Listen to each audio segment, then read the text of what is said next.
We're gonna go through 5 exercises that don't require any equipment that you can do at home that would be a great warm-up before running or even a basic strength training exercise.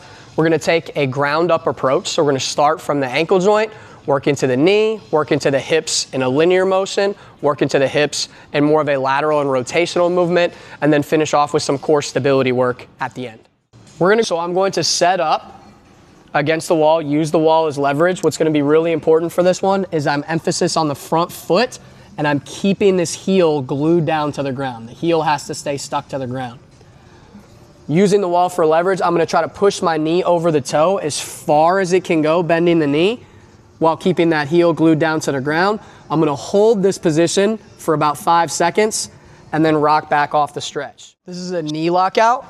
It is also going to stretch the hamstring behind the knee and help with tracking in my patella and in the front of my knee joint.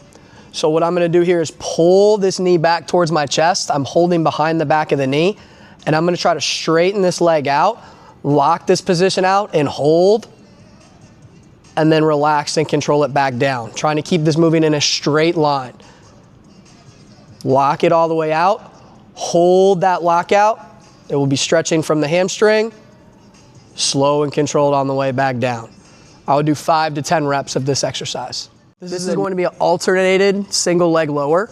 This exercise is going to work on the hamstrings and the mobility and flexibility of the hamstring, but also work on my ability to activate and fire my hip flexors. So this is a really good hip exercise. We're working hip on one side, hamstring on the other.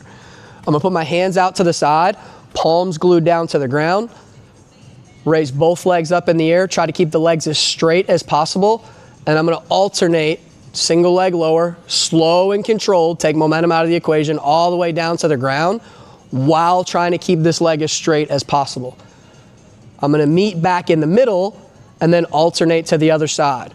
Slowly lowering the leg to the ground, trying to keep the opposite leg straight and meeting back in the middle. My goal on this, as I drop this leg down, is to still be trying to force this leg back so I'm opening the hips in opposite directions. Call this a 90-90 hip rollover. We're gonna add a glute stretch to it, so I'm gonna show the glute stretch at the beginning. I'm set up at 90 degrees on the front leg, 90 degrees at the back leg from the hip and the knee. I'm gonna square my shoulders towards the front knee, keep my back straight as long as I can, and lean into this front hip stretch in the glute. I'm gonna hold the glute stretch for 5 seconds, bring myself back out of it. Then I'm going to open the back leg first, open this hip, and slowly, again without momentum, under control all the way over the top.